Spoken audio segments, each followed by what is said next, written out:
Student. Now, in the last class, we have discussed about how the process of replication take place. Now, एक बात याद रखिएगा, DNA से जब DNA बनेगा,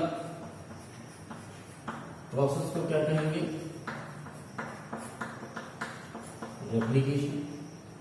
और जब डीएनए से आरएनए बनेगा, the process is considered as transcription. क्या बोलेंगे इसको? ट्रांसक्रिप्शन. साथ ही साथ आरएनए से और एक अन्य स्टेप बढ़ा देते हैं, प्रोसेस प्रोटीन का फॉर्मेशन करते हैं. The process is known as translation. Process क्या कहलाएगी? ट्रांसलेशन. और यही क्या है? यही है central dogma of molecular biology. Central dogma of molecular biology किसने दिया था? वॉटसन एंड क्रिक ने थिक डीएनए का स्ट्रक्चर देने के बाद उन्होंने ये बात कही थी कि डीएनए से क्या फॉर्म होगा? आरएनए. और आरएनए से किसका फॉर्मेशन होगा? प्रोटीन का. ये उनका काम कॉन्सेप्ट था. और डीएनए से जब डीएनए बनता है प्रोसेस कहलाती है रेप्लिकेशन. और डीएनए से जब आरएनए बनता है तो प्रोसेस कहलाती है ट्रांसक्रिप्शन. कई बार बच्चे कंफ्यूजन होता है कि डीएनए से डीएनए बना या डीएनए से आरएनए बना, उनके नाम क्या है? क्वेश्चन कुछ और पूछता है और आप पूरा एक्सप्लेनेशन कुछ और करके चले आते हैं. पूछता ट्रांसक्रिप्शन है, आप रेप्लिकेशन समझाकर चले आते हैं. पूछता रेप्लिकेशन है, आप ट्रांसक्रिप्शन लिखकर चले आते हैं. तो प्लीज ये दिमाग में बैठाइए कि रेप्लिकेशन मीन्स रेप्लिकेट, उसका एक रेप्लिका बनना, उसकी एक कॉपी का फॉर्मेशन होना. ट्रांसक्रिप्शन का मीन्स इससे कुछ ट्रांसक्राइब होकर निकल कर बाहर आना. तो डीएनए से आरएनए बनना ट्रांसक्रिप्शन और डीएनए से डीएनए बनना replication. This is an concept. Now हमने ये रेप्लिकेशन की प्रोसेस का एक एक्सपेरिमेंट हमने पढ़ा, जिसमें हमने देखा कि ये फाइंड आउट करने की कोशिश की कि जो डीएनए का रेप्लिकेशन होता है वो कैसा होता है? Semi conservative.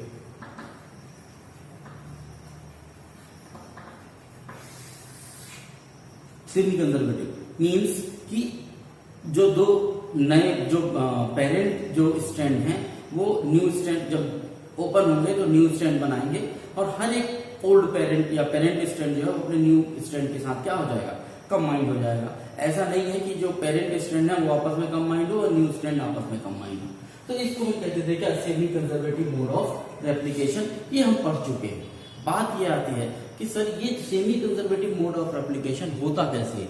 ये प्रोसेस कैसे कंप्लीट होती है? क्योंकि वहां पर हमने कोई प्रोसेस के बारे में बात नहीं की. जब हम वहाँ एक्सपेरिमेंट पढ़ रहे थे तो हमने ये देखा था कि किस तरीके से हमने अमोनियम क्लोराइड सॉल्यूशन में, जो कि हमने दो नाइट्रोजन यूज किए थे, N15 और N14.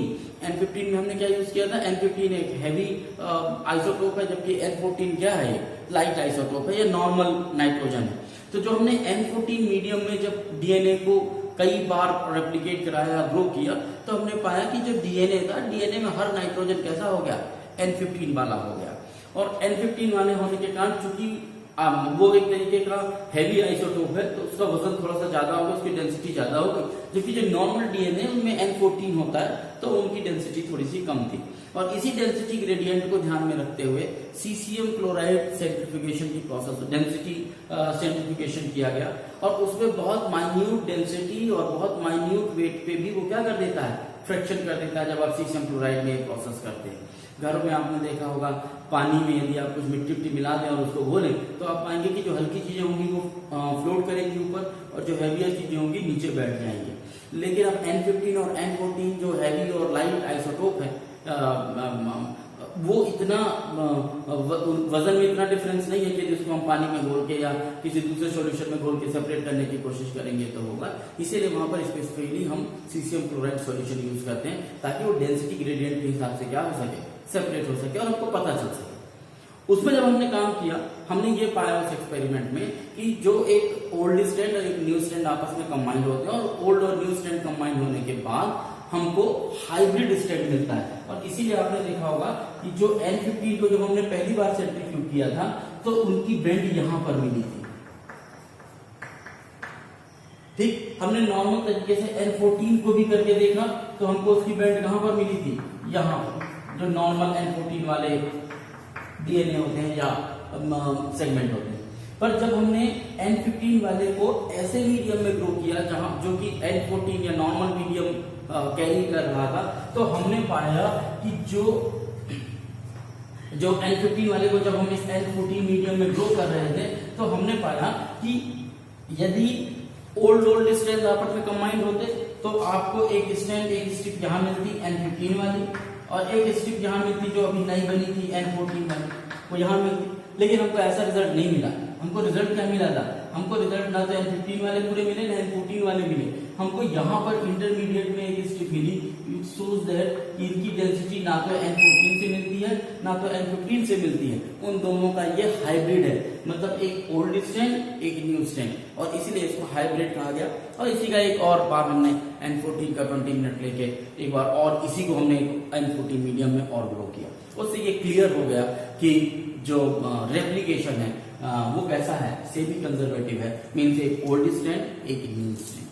ये तो एक एक्सपेरिमेंटल प्रूफ था जो हमने लास्ट क्लास में किया था। मुझे ऐसा लगा कि शायद कहीं कोई डिस्कस कंफ्यूजन हो तो उसको एक बार थोड़ा सा मैं क्लियर करूं। अब बात करते हैं मशीनरी की। एक्चुअल में ये डीएनए में रेप्लिकेशन क्या इतना इजी है जितना हमने बता दिया कि ये स्ट्रैंड खुलेंगे और उसकी जो है तो कॉपियां बनेंगी? Answer is no. ये बहुत कॉम्प्लिकेटेड प्रोसेस है और इसी को समझने की थोड़ी सी हम कोशिश करेंगे। क्लियर? देखिए, जब हम मशीनरी यानी एंजाइम ऑफ डीएनए रेप्लिकेशन की जब हम बात कर रहे हैं, ये बड़ा इंपॉर्टेंट इसलिए भी हो जाता है क्योंकि आप जितना भी आगे पढ़ेंगे, चाहे आप वो ट्रांसक्रिप्शन की प्रोसेस पढ़ें या डीएनए के स्ट्रक्चर के बारे में पढ़ें, आपको ये सारी आइडिया होना चाहिए कि ये शुरुआत कैसे होती है, किस तरीके की इनमें प्रोसेस होती है। तो ये बेसिक इनिशियल लेवल है मॉलिक्यूलर बायोलॉजी का और बड़ा इंपॉर्टेंट भी है क्योंकि यदि कोई चीज छूटती है तो बाद में वो आपके लिए तकलीफदेह हो जाएगी। जितना हमने अभी तक पढ़ा है तो हमने सेंट्रल डोग्मा मॉलिक्यूलर बायोलॉजी पढ़ा है, जिसका कहने का मतलब ये हुआ कि डीएनए से किसका फॉर्मेशन होगा, आरएनए का, और आरएनए से किसका फॉर्मेशन होगा, प्रोटीन का। यहाँ हम अभी फिलहाल सेंट्रल डोग्मा में नहीं जाते, हम डीएनए के रेप्लिकेशन में जाते हैं। यदि डीएनए रेप्लिकेट करेगा तो क्या बनाएगा, तो स्वाभाविक है डीएनए रेप्लिकेट करेगा तो डीएनए बनाएगा। Is it clear? पर क्या ये इतना आसान है कि फोटोकॉपी कर देना, एक पेज ऊपर रखा, बटन दबाई, नीचे से एक पेज और निकल गया, 2 कॉपियां बन गई? Answer is no. डीएनए सबसे बड़ी प्रॉब्लम ये है, पहली चीज तो ये है कि DNA is a long polymer. ये इतना बड़ा पॉलीमर है कि क्योंकि यदि आपको डीएनए का स्ट्रक्चर याद हो, आपको ये याद हो कि हमने उसकी पैकेजिंग कैसे बताई थी आपको डीएनए की, तो आप ध्यान करेंगे कि डीएनए में हमने 2 तरीके के प्रोटीन बताए थे, एक तो हिस्टोन प्रोटीन बताए थे, एक नॉन हिस्टोन प्रोटीन बताए थे। नॉन हिस्टोन प्रोटीन को भी थोड़ा देर बाहर करिए। हिस्टोन प्रोटीन में हमने कहा था कि H2A, H2B, H3 और H4 4 थे जो मिलकर एक ऑक्टाहेड्रल स्ट्रक्चर बनाते थे। उसके चारों तरफ जो है तो डीएनए जो है तो क्या करता था, व्रैप रहता था और 200 के बेस पेयर के ग्रुप में व्रैप होता था। फिर बाद में ये जो न्यूक्लियोसोम बनते थे, ये न्यूक्लियोसोम फिर इकट्ठा हो के सोलिनॉइड का फॉर्मेशन करते थे और इस सोलिनॉइड के भी कंडेंस होने को, जो क्रोमेटिन जिससे फॉर्मेशन होता है, वहां नॉन हिस्टोन क्रोमेटिन काम करता था। तो इस तरीके से बड़ा कंडेंस स्ट्रक्चर है। जब इसको आप स्ट्रेच करने की कोशिश करेंगे तो एक लॉन्ग पॉलीमर का फॉर्मेशन करता है। अब इस लॉन्ग पॉलीमर को इतना आसान नहीं है कि एक पकड़ा और 2 टुकड़ों में तोड़ दिया और इसकी एक कॉपी बना दी, एक इसकी कॉपी बना दी, ऐसा नहीं पॉसिबल। तो एक तो सबसे बड़ी प्रॉब्लम यह है कि डीएनए क्या है, काफी लॉन्ग पॉलीमर है।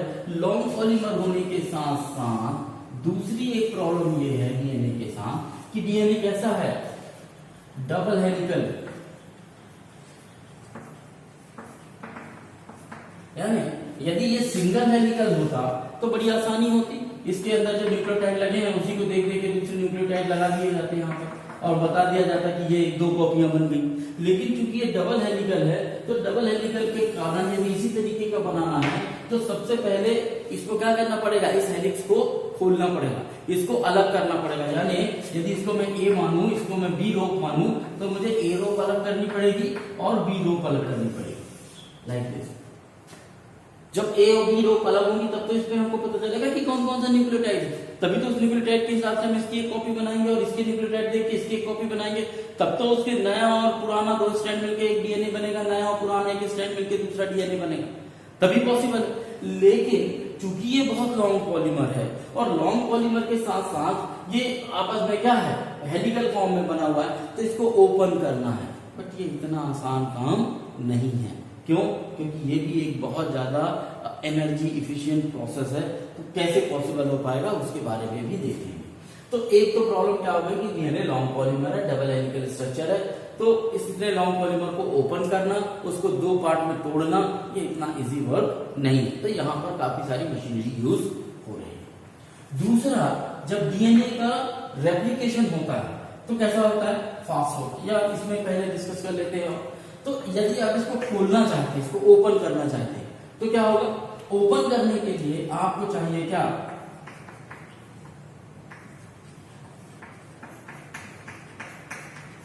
ये एनर्जेटिकली, यानी कि एनर्जी के फॉर्म में यदि हम बात करें तो ये एनर्जेटिकली बहुत क्या है, एक्सपेंसिव प्रोसेस है।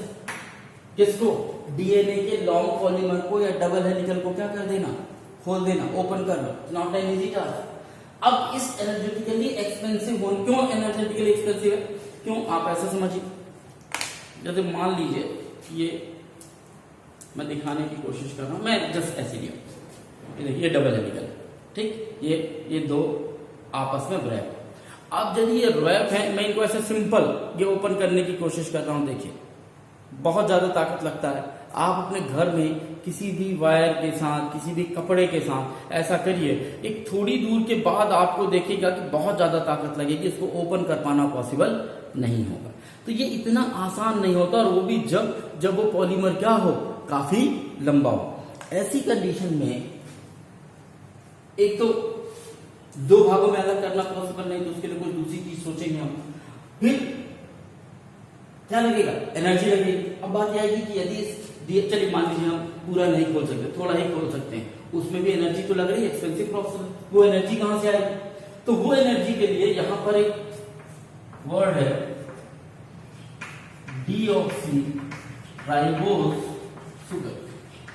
यदि आपको डीएनए का स्ट्रक्चर याद होगा तो हमने 3 कंपोनेंट बताए थे न्यूक्लिक एसिड में, nitrogenous base, pentose sugar, phosphoric acid. तो ये जो पेंटोस शुगर है वही है deoxy ribose sugar. Pentose sugar में जब सेकेंड नंबर कार्बन पे ऑक्सीजन डिफिशिएंसी हो जाती है तब उसको कहते हैं deoxy ribose sugar. Is it clear?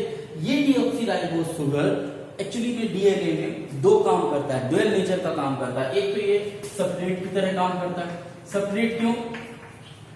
क्योंकि अल्टीमेटली ये डीएनए यदि बना है तो यहाँ कहीं ना कहीं फास्फेट होगा, यहाँ कहीं ना कहीं शुगर होगा, फिर यहाँ कहीं ना कहीं फास्फेट होगा, यहाँ कहीं ना क्या होगा, शुगर होगा। तो हर जगह आप पाएंगे कि यदि मैं ऐसा कहूं कि ये एक फास्फेट हो गया, ये एक फास्फेट हुआ, और उसी से लगा हुआ ये क्या हुआ, पेंटोस शुगर हो गया। फिर ये फास्फेट हुआ, फिर उसी से लगा क्या हुआ, पेंटोस शुगर। तो इसी की कॉइलिंग हुई है। तो एक तो इसी को डीएनए को तोड़ना है, तो ये सेपरेट में भी है, साथ ही साथ सेपरेट होने के साथ साथ ये किसकी तरह बिहेव करता है, ये एनर्जी बंडल की तरह भी बिहेव करता है। एक तो सेपरेट है और दूसरा क्या है, एनर्जी बंडल। एनर्जी बंडल बोले तो रेप्लिकेशन की प्रोसेस के लिए एनर्जी प्रोवाइड करने का काम करता है। अब आप कहोगे साहब शुगर के पास कहां से एनर्जी? तो यदि आप ध्यान से देखें, ये शुगर मॉलिक्यूल ऐसी था, पेंटोस शुगर, ये 5' एसिड और ये 3' एसिड। ये सेकेंड कार्बन जहां पर ऑक्सीजन की क्या हो गई, डिफिशिएंसी हो गई, यहां पर नाइट्रोजनस बेस लगा हुआ है। यदि आप इस शुगर को देखें ध्यान से तो 3' एसिड पे फास्फोरिक एसिड जुड़ता है और 5' एसिड पे फास्फोरिक एसिड जुड़ता है। और जब ये दोनों फास्फोरिक एसिड जुड़ते हैं तब आपको पता है दो एक बॉन्ड बनता है जिसको बोलते हैं फास्फोडाइईस्टर बॉन्ड। अरे बात, 2 ईस्टर बॉन्ड बनाते हैं। दरअसल ये जो फास्फेट है ये ठीक एटीपी के इक्विवेलेंट है। एटीपी याद होगा आपको, एडेनोसिन ट्राइफॉस्फेट, और एटीपी में क्या था, एडेनोसिन के साथ 3 फास्फेट जुड़े थे। तो 2 फास्फेट तो नॉर्मली जुड़ सकते थे, तीसरा फास्फेट हाई बॉन्ड से जुड़ा होता था। तो जब भी ये बॉन्ड टूटता था हाई लेवल ऑफ एनर्जी क्या होती थी, रिलीज होती थी। तो दरअसल जब भी ये टूटेंगे ये फास्फेट जो है ये ब्रेक होके और क्या करते हैं, एनर्जी प्रोवाइड करते हैं। एक तरीके से एनर्जी बंडल की तरह काम करते हैं। तो इस एनर्जेटिकली एक्सपेंसिव प्रोसेस के लिए deoxyribose sugar dual function apply करता है, तो कुछ सेपरेट भी है, उसमें ही पार्टिसिपेट कर रहा है और साथ साथ एनर्जी बंडल, वो एनर्जी कहां से मिलती है उनको, इन फास्फेट के थ्रू मिलती है जो फास्फोरिक एसिड उसके साथ अटैच है। तो हमने ये देखा कि लॉन्ग पॉलीमर है, डबल हेलिकल है, उसको बोलना थोड़ा सा आसान नहीं है। फिर हमने देखा एनर्जेटिकली एक्सपेंसिव है, ये तो प्रॉब्लम हुई जो हमको समझ में आई। और इन प्रॉब्लम के साथ साथ इसको और कॉम्प्लिकेटेड बनाता है क्या, इसकी रेप्लिकेशन एबिलिटी। अब तीसरी चीज क्या, जैसे मान लीजिए इकोलाई में जो बेस पेयर है वो 4.6 इंटू 10⁻⁶ बेस पेयर, ठीक। और आपने हालांकि यहां पर आपके बुक में 38 मिनट लिखा हुआ है कि 38 मिनट में ये रेप्लिकेट हो जाता है पूरा, लेकिन इसके ठीक पहले इस वाला जो टॉपिक है जो हमने इस एक्सपेरिमेंट पढ़ा था जिसमें हमने रेप्लिकेशन बता रहा था, वहां पे भी हमने इकोलाई लिया था, वहां 20 मिनट लिखा हुआ है। तो ये थोड़ा सा गड़बड़ है, जो हमारी बात हुई है उसके हिसाब से इसको 18 या 20 के आसपास ही होना चाहिए, 38 नहीं लिखा होना चाहिए। फिर टाइमिंग का थोड़ा सा प्रॉब्लम है कि कितने देर में होता है। फिर कुछ लोगों का कहना है कि वहां हमने एक सिंगल क्रोमोसोम को रेप्लिकेट कराया था, यहाँ पर हम पूरे बेस पेयर को रेप्लिकेट कराने की कोशिश कर रहे हैं, इसलिए इसमें थोड़ा सा टाइम लगता है। तो सब अलग अलग तरीके से इंटरप्रेट करते हैं जो बुक में लिखा है उसके साथ। सो 4.6 बेस पेयर है, सपोज कीजिए इनको रेप्लिकेट होने में थोड़ी देर के लिए मान लेता हूँ 38 मिनट ही लगते हैं। तो यदि मैं ये मान कर चलूं 38 मिनट लगते हैं, तो आप ये समझिए कि 2000 बेस पेयर पर सेकेंड क्या हो रहे हैं, रेप्लिकेट हो। यदि मैं मान कर चलूं कि 38 मिनट ही लगते हैं इतने बेस पेयर को रेप्लिकेट होने में, इनकी एक अलग कॉपी बनाने में, तो आप समझिए कितना 2000 बेस पेयर पर सेकेंड रीड हो रहे हैं। तो आप सोच सकते हैं कि इसकी ये कितना फास्ट है रेप्लिकेशन के मामले। तो रेप्लिकेशन क्या होता है, फास्ट भी होता है। अब आप ह्यूमन की बात करें, ह्यूमन में क्या हो जाएगा 6.6 इंटू 10⁹ बेस पेयर, कैलकुलेट कर ले। यदि इनके टाइमिंग आपको पता चला तो आप पता लगा सकते हैं कि कितने बेस पेयर पर सेकेंड इनके रेप्लिकेट हो रहे हैं। फिर फास्ट बार रेप्लिकेट नहीं होना, जैसे आपको हमने कह दिया कि तेजी से जल्दी जल्दी पढ़ो, तो जल्दी जल्दी पढ़ो का मतलब ये नहीं है कि कुछ भी पढ़ना शुरू कर दो। तो ये प्रोसेस फास्ट भी है, और एक और अगली चीज जो होती है इसमें क्या,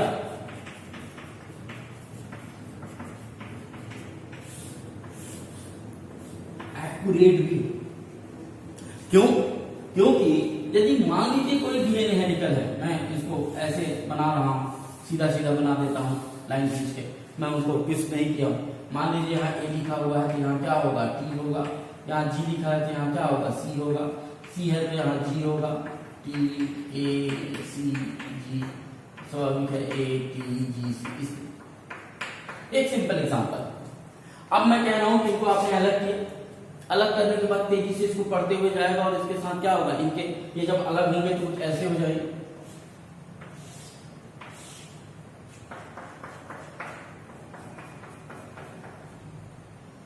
T G C T A like this.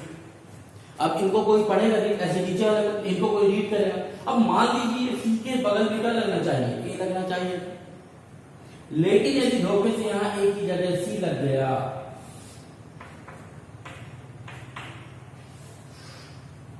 पूरा पूरा मामला गड़बड़ हो जाए, गलत हो जाए। तो ये भी नहीं होना चाहिए, क्योंकि एक भी कोडॉन चेंज हुआ डीएनए में क्या आ जाएगा, म्यूटेशन आ जाएगा, चेंजेस आ जाएंगे। आपने ये पढ़ा था किसमें, बीमारी का नाम था सिकल सेल एनीमिया, जहां एक सिंगल कोडॉन, एक सिंगल न्यूक्लियोटाइड बेस पेयर के चेंज होने से वो पूरा का पूरा डीएनए की जो फंक्शनिंग है, जो प्रॉपर्टी है, वो चेंज हो जाती है। तो ये डीएनए की जो रेप्लिकेशन है, वो एक तो डीएनए लॉन्ग पॉलीमर, उसको खोलना आसान नहीं है, हेलिकल स्ट्रक्चर है, एनर्जी ज्यादा लगती है, एक्सपेंसिव है, फास्ट भी बहुत है, और फिर आखिरी में क्या आता है, एक्यूरेसी भी होनी चाहिए। यानी 10,000 न्यूक्लियोटाइड बेस में या 10,000 डीएनए की जब रेप्लिकेशन आप करते हैं, एक आध जगह कहीं आपको कोई गलती या मिसप्रिंट दिखता है।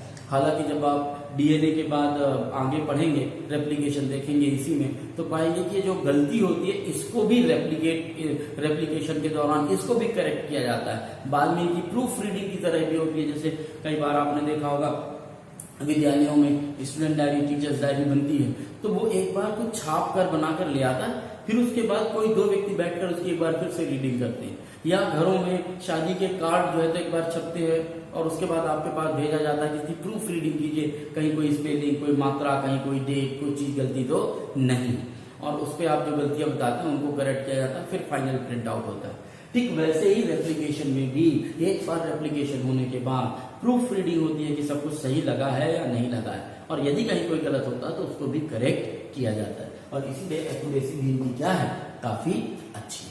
तो ये तो बात हुई कि हम जो डीएनए के बारे में बात कर रहे थे कि क्या क्या चीजें डीएनए कर रहा है। अब बात करते हैं कि डीएनए ये प्रोसेस करता कैसे ना। अब हम मशीनरी की बात कर रहे हैं, इंटरेस्टिंग है, मजा आएगा यदि आप सही तरीके। अब यहाँ पर डीएनए की बात करें। डीएनए जब हमने पढ़ाया था आपको, तब हमने कहा था कि जो डीएनए की चेन होती है वो एंटी पैरेलल चलती है। एंटी पैरेलल का मतलब क्या था कि एक की पोलैरिटी 5' होगी और जो उसका दूसरा जो सिस्टर होगा या उसका जो दूसरा साथी होगा, यदि इसकी 5' to 3' है तो इसकी भी ये 3' के सामने उसकी पोलैरिटी अलग होगी। यहाँ 5' से 3', ऐसा नहीं कि दोनों की 5' 3' 5' 3' हो। यदि ये 5' 3' है तो ये 3' 5' होगा। ठीक वैसा ही यहाँ पर हम कर लेते हैं, इसको 5' मान लेते हैं, इसको 3' मान लेते हैं। यदि इसको 3' माना है तो ऑटोमेटिकली इस तरफ क्या हो जाएगा, 5', और यदि इसको 5' माना है तो ऑटोमेटिकली इधर क्या होगा, 3'। ये इसलिए ऐसा है क्योंकि यदि मान लीजिए ये मैं पेंटोज शुगर मान लूं, ये 5' एंड हो गया, ये 3' एंड हो गया। यहाँ एक और पेंटोज शुगर यदि मैं जोड़ दूं तो ये 5' से 3' के साथ जुड़ जाएगा यहाँ फास्फोरेट से, और फिर बचेगा क्या, 3'। तो किसी भी डीएनए में यदि एक साइड में 5' है तो दूसरी साइड में ऑटोमेटिकली क्या बचेगा, 3' ही बचेगा, और यदि पहली तरफ 3' है तो दूसरी तरफ क्या बचेगा, 5' बचेगा। क्यों? क्योंकि वो तभी चेन का फॉर्मेशन पॉसिबल हो पाएगा। तो है अब चूंकि हमें पता है कि डीएनए लॉन्ग पॉलीमर, और लॉन्ग पॉलीमर को ऐसे दो अलग अलग स्ट्रैंड में तोड़ पाना पॉसिबल नहीं। इस कारण क्या होता है कि हम पूरे के पूरे डीएनए को नहीं खोलते। जैसे मैंने ये कहा, जैसे ये देखिए ये स्ट्रक्चर ये हमने बना लिया। अब इस स्ट्रक्चर में हम इसको पूरा का पूरा नहीं खोलेंगे, बल्कि बीच में कहीं पे थोड़ा सा ओपन करने की कोशिश करें, लाइक दिस।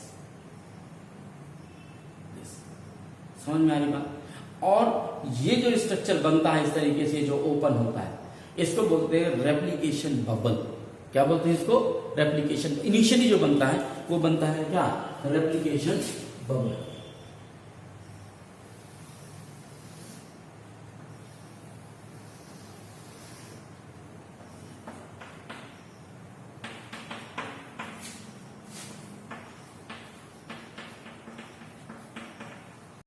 क्योंकि बबल लाइक स्ट्रक्चर बनता है, कूल सा जाता है, इसलिए उसको कहते हैं रेप्लिकेशन बबल। अब बात आती है साहब ये रेप्लिकेशन बबल बनेगा।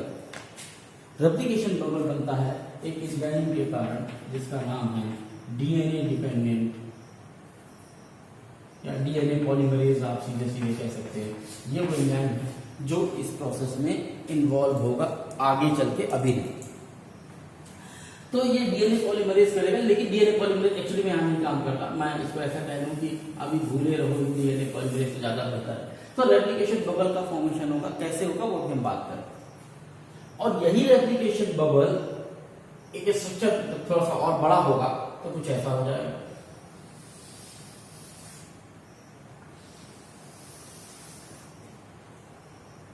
अरे मेरी बात सुन, ये और बड़ा हो गया, ये दोनों साइड में चल रहा है, इस साइड में भी और इस साइड में। आप ऐसा नहीं कह सकते कि रेप्लिकेशन बबल बनने के बाद केवल एक साइड, दोनों साइड में जो है तो वो आगे की तरफ बढ़ता जाए। हाँ, ये जो रेप्लिकेशन बबल का फॉर्मेशन होता है या जो रेप्लिकेशन का बनता है, ये कहां पर रेप्लिकेशन बबल बनेगा इसका बहुत ज्यादा एग्जैक्ट लोकेशन नहीं है, लेकिन ओरिजिन ऑफ रेप्लिकेशन के आसपास के एरिया में ही रेप्लिकेशन बबल का फॉर्मेशन होता है। अब चूंकि ये इस तरफ भी बढ़ रहा है और इस तरफ भी बढ़ रहा है, यदि मैं थोड़ी देर के लिए इसको काट दूं,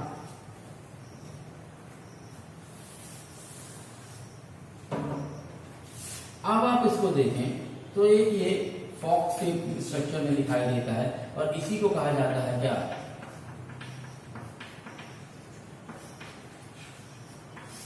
रेप्लिकेशन फॉर्क। ये जो वाई शेप स्ट्रक्चर बना है फॉर्क लाइक स्ट्रक्चर, इसी कहा जाता है रेप्लिकेशन फॉर्क। और इस रेप्लिकेशन बबल में या रेप्लिकेशन में एरिया में फॉर्क में कहीं ना कहीं पर एक स्ट्रक्चर मौजूद होता है जिसको बोलते हैं ओरी।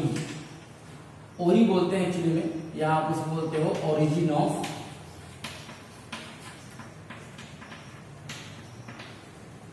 रेप्लिकेशन। ओरिजिन ऑफ रेप्लिकेशन याद रखिएगा, प्रोकैरियोटिक में ढेर सारे ओरिजिन ऑफ रेप्लिकेशन हो सकते हैं, लेकिन यूकैरियोटिक में केवल एक ही ओरिजिन ऑफ रेप्लिकेशन होगा जहां से वो ओरिजिन की प्रोसेस स्टार्ट होगी।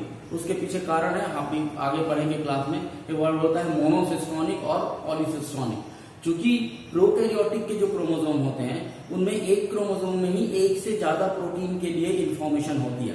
तो रेप्लिकेशन फॉर्क बना, फिर जहां जहां से नए नए प्रोटीन बनने वहां वहां एक ओरिजिन ऑफ रेप्लिकेशन रख गया, वहां से रेप्लिकेट हो गया। लेकिन जब आप यूकैरियोटिक की बात करते हैं तो यहाँ एक ही ओरिजिन ऑफ रेप्लिकेशन होगा, एक से ज्यादा ओरिजिन ऑफ रेप्लिकेशन आपको देखने को नहीं मिलेगी।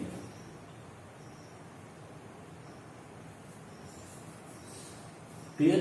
तो ओरिजिन ऑफ रेप्लिकेशन आपको मिलेगा, और इस ओरिजिन ऑफ रेप्लिकेशन से अब यहाँ ये क्लियर हो गया कि हम इस लॉन्ग डीएनए पॉलीमर को पूरा का पूरा नहीं ओपन कर सकते। क्यों? क्योंकि हमारे पास बहुत ज्यादा एनर्जी चाहिए, लॉन्ग होता है। इसलिए हमने क्या किया, रेप्लिकेशन बबल का फॉर्मेशन किया, यानी थोड़ा थोड़ा एरिया खोलते जाएंगे और उसमें अपना काम करते जाएंगे, बाकी पोर्शन को फिर से बंद करते जाएंगे। उदाहरण के तौर पर ऐसा है कि मान लीजिए ये मेरा डीएनए है, मैंने जो है तो ये पूरा का पूरा डीएनए ओपन कर पाना एक साथ मेरे पास उतनी एनर्जी नहीं है।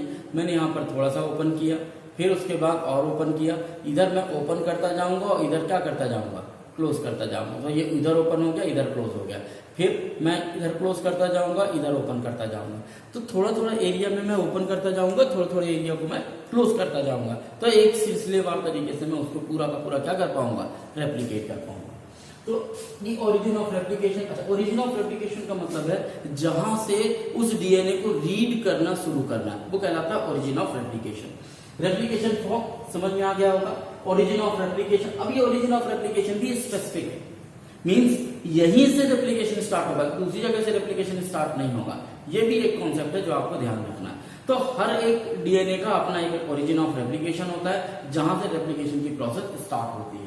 रेप्लिकेशन फॉर्क या रेप्लिकेशन बबल का बनना, रेप्लिकेशन बबल से जो है तो रेप्लिकेशन फॉर्क का बनना, और उस रेप्लिकेशन फॉर्क में कहीं पर ओरिजिन ऑफ रेप्लिकेशन होना जहां से ओरिजिन की प्रोसेस शुरू होगी। तो इतनी बात समझ में आ गई होगी। आगे बढ़ते हैं। जहां तक रही बात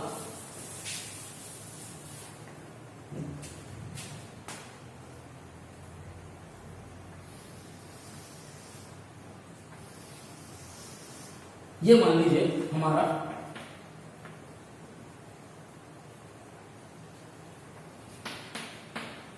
ये ओरिजिन ऑफ रेप्लिकेशन है, मान लीजिए ओरिजिन ऑफ रेप्लिकेशन ना ओरी बोलते हैं, ठीक। ये हमारा रेप्लिकेशन फॉर्क बन गया। मैं कह रहा हूं कि दोनों ही डायरेक्शन में प्रोसेस ऑफ रेप्लिकेशन होती है और बाद में वो दोनों जुड़ जाते हैं। तो इस तरीके से पूरी पूरी एक इधर भी चल सकती है, इधर भी चल सकती है। क्योंकि हमको डीएनए से किसका फॉर्मेशन करना है, इस डीएनए से एक न्यू डीएनए बनाना है। यहां पर एक एंजाइम काम करता है डीएनए पॉलीमरेज। आपके बुक में डीएनए डिपेंडेंट डीएनए पॉलीमरेज हो, कोई डीएनए पॉलीमरेज, बट ये DNA polymerase VIP enzyme, important enzyme, बड़ा खास एंजाइम, क्योंकि इसको जैसे तरह पूजा पाठ करने के लिए पंडित जी को बुलाया जाता है, तो ठीक वैसे डीएनए का रेप्लिकेशन करने के लिए पंडित जी को बुलाया गया है, डीएनए पॉलीमरेज को बुलाया। अब इस डीएनए पॉलीमरेज, चूंकि ये वीआईपी पंडित जी हैं, तो इनके पास कुछ इनकी अपनी शर्तें। तो इनकी पहली शर्त क्या है, मुझे स्पेसिफिकली बताओ कहां से काम शुरू करना है।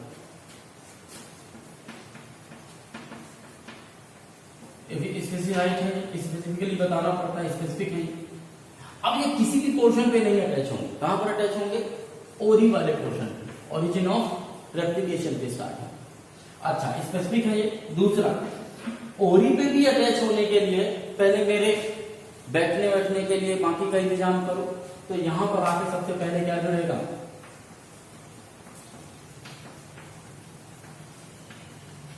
RNA primer.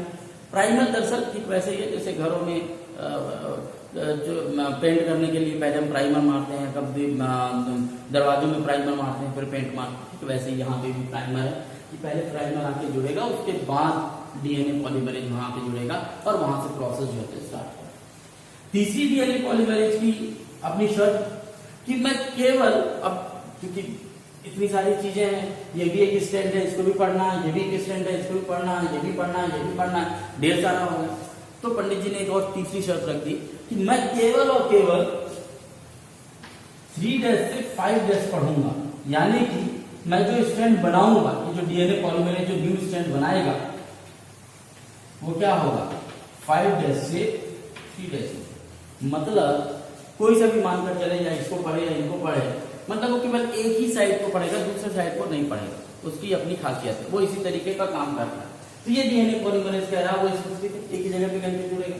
आरएनए प्राइमर पहले वहां पहुंच जाए तब वो आकर जुड़ेगा। मीन जैसे तो पंडित जी के लिए पहले से आसन वासन बिछा दो तब वहां पे बैठे।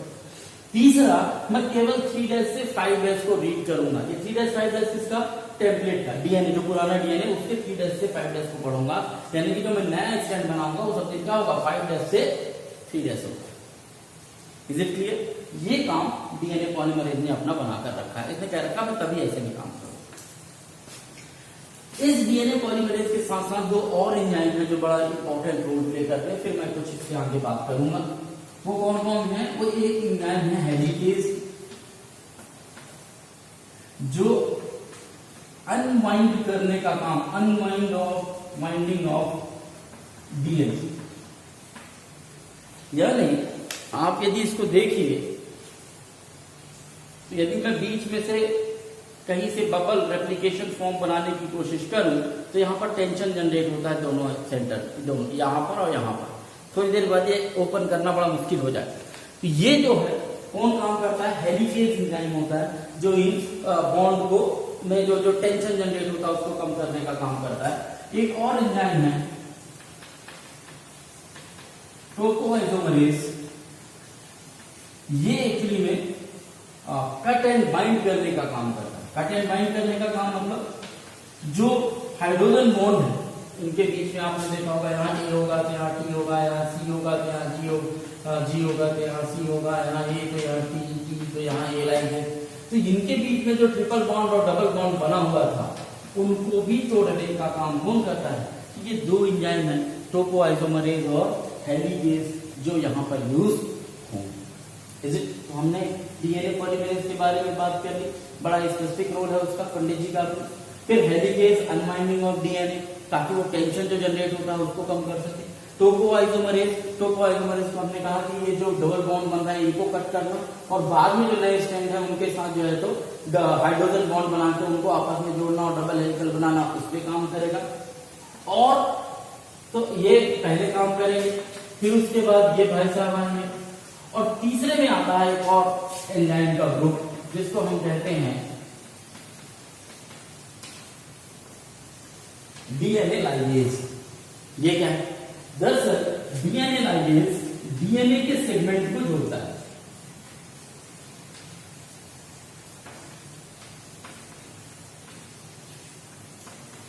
ये काम है डीएनए सेगमेंट को क्या अटैच कर। आप कहोगे साहब इनमें डीएनए सेगमेंट है कहां जो अटैच करेगा? वो अभी मैं थोड़ी देर में बताता हूं आपको, तो वो समझ में आएगा। फिलहाल मशीनरी क्या है, एंजाइम्स क्या है, इतनी बात समझ में आ गई। अब हम बात करते हैं कि कैसे रेप्लिकेशन इनिशिएट होता है, कैसे काम करता है, ये पंडित जी किस तरीके से काम करेंगे, ये दोनों किस तरीके से अपना रोल प्ले करेंगे, ये कब आएगा और अपना रोल प्ले करेगा। बट इसके बारे में पहले हमको पता होना चाहिए, तभी तो हम उनको यूज करेंगे। ठीक है ना? किसी भी फिल्म में कोई कौन सा पात्र कब यूज होगा वो तभी पॉसिबल है जब हम उनके बारे में पहले से आइडिया हो। अब देखते हैं कि रेप्लिकेशन एक्चुअली में होता कैसे। अब सपोज करिए ये हमारा डीएनए, ठीक, इस डीएनए को मैंने कुछ ऐसा बना लिया, ठीक, इसको मैंने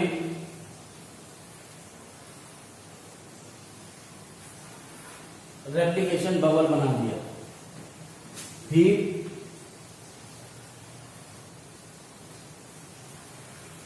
रेप्लिकेशन फॉक बना दिया, ठीक। अब तुम्हारी बुक में क्या बना वो दिखा देता हूं, इसी को काट दो, ये तुम्हारी बुक में बना। बहुतों को कंफ्यूजन होता है ये कहां से कैसा है। ये डीएनए का डबल हेलिकल था, क्योंकि हेलिकल फॉर्म में था तो ऐसा दिखेगा, उसको मैंने सिंपल फॉर्म में कर दिया तो ऐसा दिखेगा। अब इसमें मैंने बबल बनाया तो ऐसा बनेगा।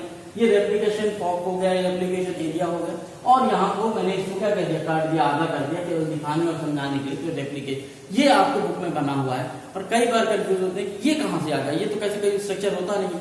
तो ये इसी को सिंपलेस्ट फॉर्म में समझाने के लिए किया गया है।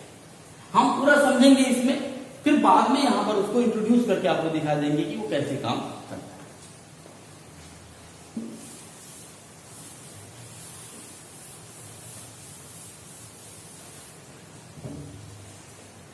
अब मान लीजिए ये है 5 डैश, ये क्या होगा 3 डैश, ये 3 डैश, तो यही आपके बुक में भी बना होगा 5 डैश तो 3। तो इस तरीके का डायग्राम है। इस यहां तक तो कोई प्रॉब्लम नहीं। सपोज करिए ये डीएनए की एक चेन है, ये डीएनए की दूसरी चेन है, यहाँ पर ये जो है तो अलग से रेप्लिकेशन फॉर्म का फॉर्मेशन हुआ, इतना आपको समझ में आ रहा है, यहाँ तक कोई प्रॉब्लम नहीं। इसको और ओपन करते हुए जा रहे हैं। यहाँ पर 2 एंजाइम काम कर रहे होंगे, कौन से, हेलिकेज और कौन सा, टोको isomerase. Is it clear? Suppose कीजिए ये रेप्लिकेशन फॉर्क में ये एरिया क्या है आपका, यही वाला एरिया है जो ओरिजिन ऑफ रेप्लिकेशन का है। क्योंकि यदि यही एरिया ओरिजिन ऑफ रेप्लिकेशन का है तो स्वाभाविक है यहां पर, अच्छा अब कौन होगा, कौन आएगा, आरएनए प्राइमर आएगा। पर उससे पहले इस ओरिजिन ऑफ रेप्लिकेशन में किसको आना है, पंडित जी को आना है। पंडित जी कौन है अपने, डीएनए पॉलीमरेज एंजाइम, ये भाई साहब है। अच्छा जैसे ये आएंगे तो ये सबसे पहले ढूंढेंगे किसको, 3 डैश 5 डैश, क्योंकि ये खुद नया स्टैंड कौन सा बनाएंगे, 5 डैश to 3 डैश बनाएंगे। तो ये ढूंढेंगे 3 डैश 5 डैश को। इधर देखा उन्होंने तो 5 डैश लिखा है, उधर जाना ही नहीं है, हमको कहां जाना है, इस तरफ जाना है। तो ये डीएनए पॉलीमरेज इधर आएगा, क्योंकि 3 डैश यहाँ। Is it okay? अब यहाँ पे भी आने के बाद वो वेट करेगा तब तक जब तक कि यहाँ पर कौन आके नहीं बैठ जाता, आरएनए प्राइमर। आरएनए प्राइमर दरअसल एक छोटा डीएनए सेगमेंट होता है जो इनिशिएट करने के लिए जुड़ जाता है, जिससे बाद में डीएनए पॉलीमरेज वहां जुड़े। और जैसे आरएनए प्राइमर जुड़ेगा डीएनए पॉलीमरेज एंजाइम यहां आकर जुड़ जाएगा। और अब ये डीएनए पॉलीमरेज यहां जो भी नाइट्रोजनस बेस दिए हुए हैं उनको रीड करना शुरू करेगा। मान लो ए दिया हुआ है, टी है, जी है, सी, ए, टी, ए, व्हाटएवर। ये डीएनए पॉलीमरेज अब इस ए के सामने टी जोड़ेगा, इस टी के सामने ए जोड़ेगा, जी के सामने सी जोड़ेगा, सी के सामने जी, फिर जी, फिर जी, फिर टी, फिर ए, लाइक दिस। और इस तरीके से ये आगे की तरफ बढ़ता हुआ जाएगा। ऑटोमेटिकली जब यहाँ 3 डैश था तो यहाँ पर क्या बनेगा, 5 डैश, क्योंकि डीएनए सब दिन कैसा होता है, एंटी पैरेलल। तो जो न्यू स्ट्रैंड ये जो डीएनए बना रहा है कैसा बना रहा है, 3 डैश to 5। यहां तक कोई डाउट हो तो मुझे बताइए, क्लियर होगा। 5 डैश to 3 डैश में ये डीएनए पॉलीमरेज आया, इसने दोनों साइड की स्ट्रैंड देखी, क्योंकि वो केवल 3 डैश to 5 डैश को ही रीड करेगा, दूसरी तरफ नहीं पढ़ेगा। उसको केवल संस्कृत आती है, बाकी हिंदी अंग्रेजी कोई दूसरी लैंग्वेज नहीं आती, तो वो 3 डैश to 5 डैश देखेगा। अब वो 3 डैश to 5 डैश के पास गया, वहां पर उसने देखा मेरे बैठने का इंतजाम कहां पर है, जो उसके बैठने का इंतजाम है दरअसल वही ओरिजिन ऑफ रेप्लिकेशन। तो जहां पर उसका आरएनए प्राइमर लिखा हुआ दिखेगा वो वहीं से स्टार्ट करेगा रीड करना और आगे की तरफ बढ़ता हुआ चला जाएगा। यहां तक कोई डाउट? दरअसल ये जो स्ट्रैंड है ओल्ड डीएनए का, इसको बोलते हैं, ये दो है, इसको बोलते हैं लीडिंग स्ट्रैंड। क्या बोलेंगे, लीडिंग स्ट्रैंड।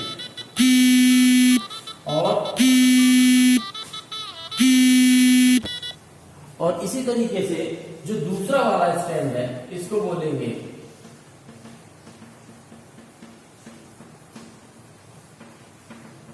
Lagging strand. जो अपोजिट साइड वाला होगा उसे क्या कहेंगे, लैगिंग स्ट्रैंड। इस लीडिंग स्ट्रैंड के साथ ये जो बन रहा है कंटिन्यूअस, इसको कहते हैं हम, दूसरा लीडिंग स्ट्रैंड के साथ इसका और नाम क्या है, कंटिन्यूअस स्ट्रैंड। जबकि ये जो लैगिंग स्ट्रैंड होता है इसका दूसरा नाम क्या होता है, डिसकंटिन्यूअस स्ट्रैंड।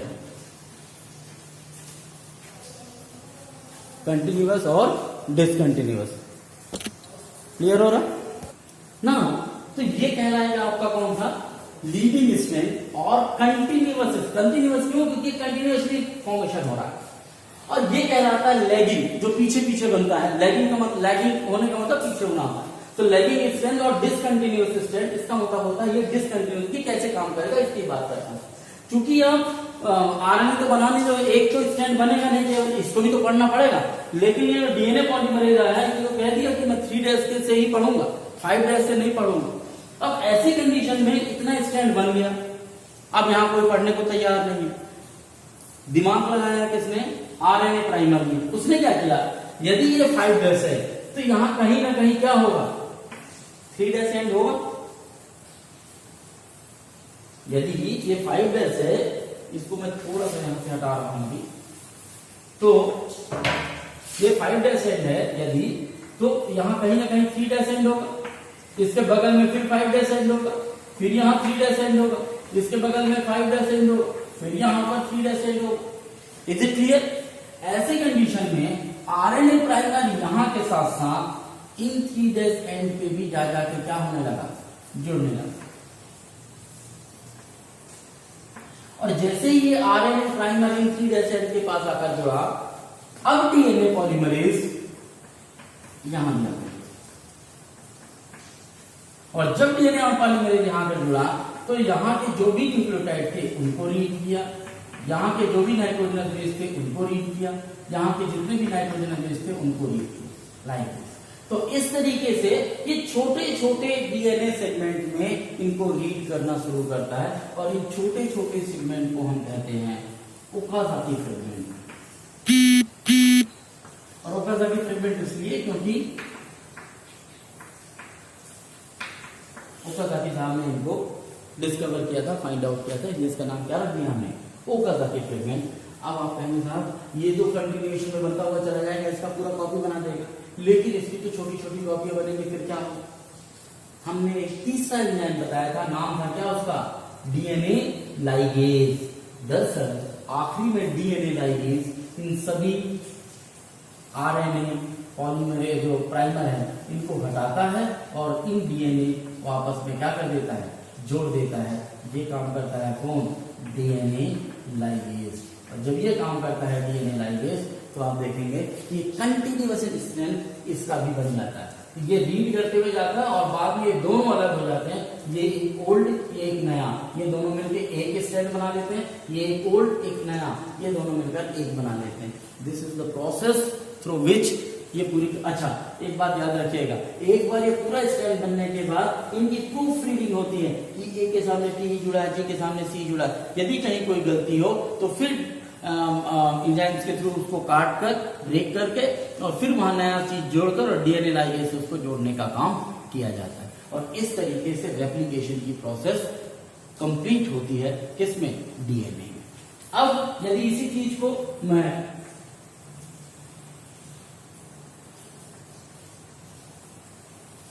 इस फॉर्म में देखूं तो सपोज कीजिए यहां से शुरू हो रहा है, ये 3' एंड है, तो स्वाभाविक है ये 5' होगा, ये 5' है तो ये कितना होगा, 3' तो 5', तो ये 3' है तो ये क्या होगा, 5' होगा। एम आई राइट। अब यहां से आरएनए प्राइमर लगने के बाद एक तो ये कंटिन्यूअस स्ट्रैंड ऐसे रीड होगा, और यहां पर क्या होगा, छोटे छोटे सेगमेंट जो है रीड किए जाएंगे। ठीक इसी तरीके से अब यहां पर क्या है, 5' है तो ये इधर शुरू नहीं होगा, लेकिन यदि ये 5' है तो यहाँ पर क्या है, 3' है, तो यहाँ पर जो आरएनए प्राइमर लगेगा वो एक ऐसा कंटिन्यूएशन स्ट्रैंड बनाएगा इस तरफ, और इधर क्या बनेंगे, इधर बनेंगे छोटे छोटे ओकाज़ाकी फ्रेगमेंट। बाद में ये सब आपस में जुड़ के एक बन जाएंगे, ये आपस में जुड़कर एक बन जाएंगे, और इस तरीके से इस सीक्वेंस को पढ़ने वाला एक और इसको इसके साथ बने हुए एक, और इस तरीके से दो अलग अलग डीएनए का फॉर्मेशन हो जाएगा या डीएनए की रेप्लिकेशन हो जाएगी। तो आपको बात समझ में आ गई होगी, आपको कॉन्सेप्ट क्लियर हो गया होगा, वो सभी के सभी एंजाइम याद हो गए होंगे जो हमने बताए थे, चाहे वो आरएनए प्राइमर हो, वो चाहे डीएनए पॉलीमरेज हो जो कि मेन काम कर रहे थे, या हेलिकेज या टोकोआइसोमरेज हो, या लास्ट में हमने बात की किसकी, डीएनए लाइगेज की। और डीएनए लाइगेज के बाद फिर आया कौन, डीएनए पॉलीमरेज, जिसने प्रूफ रीडिंग की और ये फाइंड आउट किया कि कहीं कोई गड़बड़ी तो नहीं है, और यदि है तो उसको भी उसने क्या किया, करेक्ट किया। तो ये मशीनरी और एंजाइम कैसे डीएनए का रेप्लिकेशन होगा, ये आपकी बात समझ में आ गई हो गई। कल से हम शुरू करेंगे टॉपिक ट्रांसक्रिप्शन, डीएनए से आरएनए बनना वो कैसे होता है और उसमें किस तरीके की प्रोसेस होती है। तब तक के लिए हैव अ नाइस डे।